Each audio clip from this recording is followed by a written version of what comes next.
Have you ever wondered about what the glory of God is? I was asking myself about that, and I wanted to know more about what God's glory it is, and if it's something like I can experience right now, or what exactly it is. So the glory of God, what I was like looking in the dictionary, like what it means like the heaviness, like the splendor, like the substance, like of God, and and really like showing like who he is, like his power, and like actually himself, right? So I was reading the story of Moses, and I think here it shows like that that same thing. Like Moses was wondering like about God's glory too, and he had the boldness to ask him like, God, like show me your glory. And there he goes, like in Exodus 33:18 is whenever he asks that request. And God said, like, yeah, okay, I'm gonna cover your eyes, and my presence is gonna pass before you. Um, and as soon as he passed, like God passed in front of him, like, and then he was able, like, God uncovered his eyes, and he was able to see God's back, right? And as soon as he saw that, like, he bowed down to the floor, and he started like praising God, like on verse chapter 34 verse 8. He says, so he bowed down his head towards the earth and worshiped. So whenever I was like thinking about this, I was like, wow, like, so really, like, being in God's presence and experiencing his glory, it should cause us to worship and to be reverent and to have this kind of like submission kind of behavior. And I don't know, like I was thinking like about like when I go to church, like just many times I don't feel like, and not, I'm talking for myself, like I don't feel that I am having that same behavior, like that I am actually like recognizing that I'm in God's presence, and just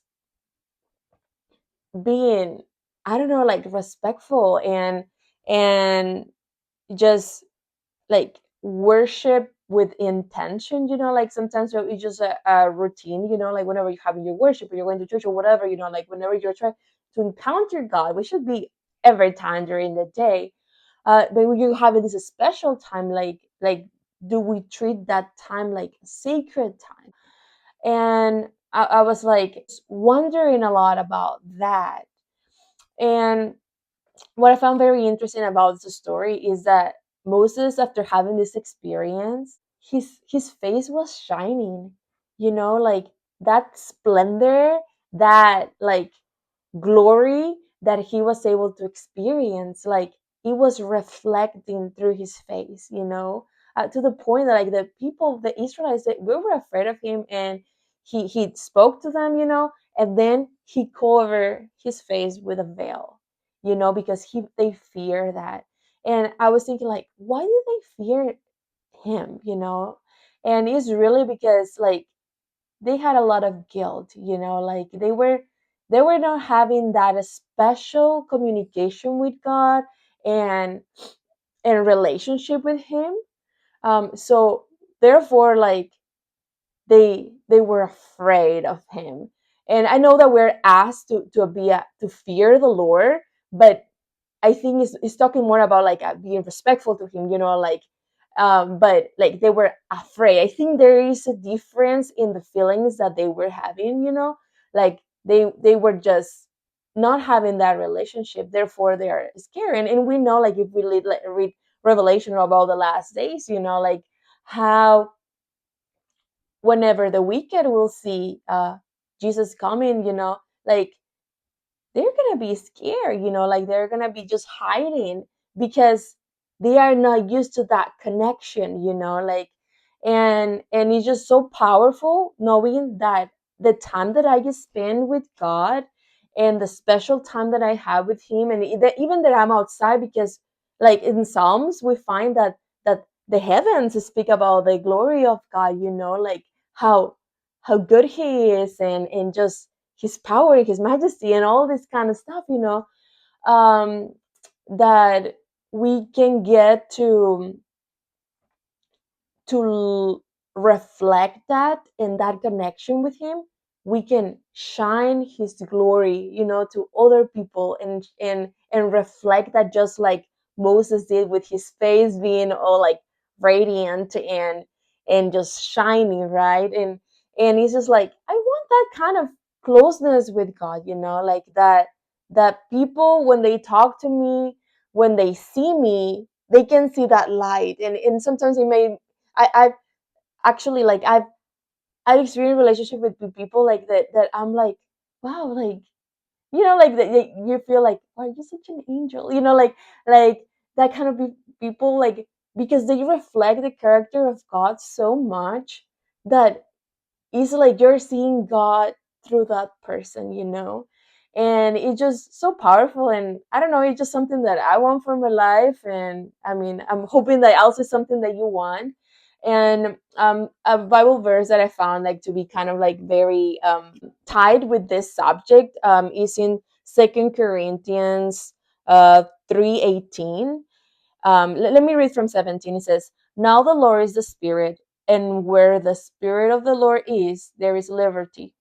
But we all, with unveiled face, beholding as in a mirror the glory of the Lord, are being transformed into the same image from glory to glory, just as by the Spirit of the Lord. So, beholding as in a mirror the glory of the Lord, that can be you and me, we're being transformed into the same image, like that time, that relationship that you have with God, like you are being transformed, and you are being able to represent his glory, to show his glory, and just becoming more God. And that's what we created in God's image, like to be able to reflect his character. And it just, I don't know, I just find it like really really cool, like really cool, like, gift that God gives us, that we can reflect him. And especially with those people in our lives that we know that they are hurting a lot, and they don't really know God for themselves. And I think, like, for the people that they are, like, for example, the Israelites, that they were just scared of that bright face or whatever, like, I think it's really because, like, they hadn't accepted God's forgiveness, or they haven't completely submitted to God, and I think that we can found ourselves in the same trap if we don't accept his redemptive power, like what he sacrificed and what he has done for us. But I mean, just really quick, one of the things that I was reading Habakkuk 3:4, and it says, his brightness was like the light. He has rays flashing from his hand, and there his power was hidden. So when I first, like, read this, like, I was like, oh wow, like, God is so powerful, like, stuff like that, and we can see his glory in different ways, but we haven't really seen the full glory of God, like, in this story of Moses, that, like, he says, like, no man had lived that has had seen my face and lived, like, so pretty much just saying, like, my glory is, like, huge. And even, like, the angels, like, cover their faces whenever they are in the presence of God, because he's so holy, he's so glorious, like, all of these things. So okay, to me, I was like, okay, well, yeah, it makes sense, like, wow, like, we can see the glory of God, but okay, it's something that is hidden, right?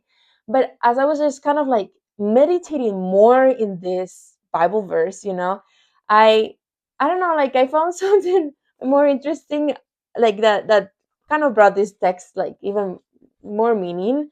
And it says, his brightness was like the light. He had rays flashing from his hands. Okay, and this is here is talking about Jesus.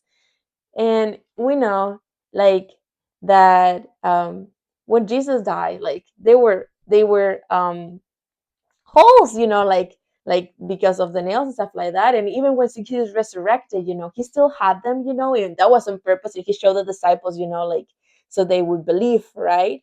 So those are the marks that Jesus is going to carry like forever, like to show that, and here is saying that like he had rays flashing from his hands, so where he has those wounds, right?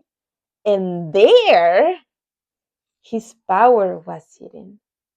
So in his sacrifice, in what he did for us, like that's where his power is hidden, and that's why is that Jesus is mighty to save us, because he he did a sacrifice for us. And I don't know, like that's where where we can just see like his glory and power by the sacrifice that he did for us. But anyways, like it's something I found it interesting. But I would encourage you just to read more and to study more about this if it's something that you are also interested. Like the Savior, like his glory is in the sacrifice that he did for us. So anyways, like I hope you found this a little insightful. If not, like okay, like at least something good to listen to. But anyways, like I hope you have a blessed day, and I guess see you next time.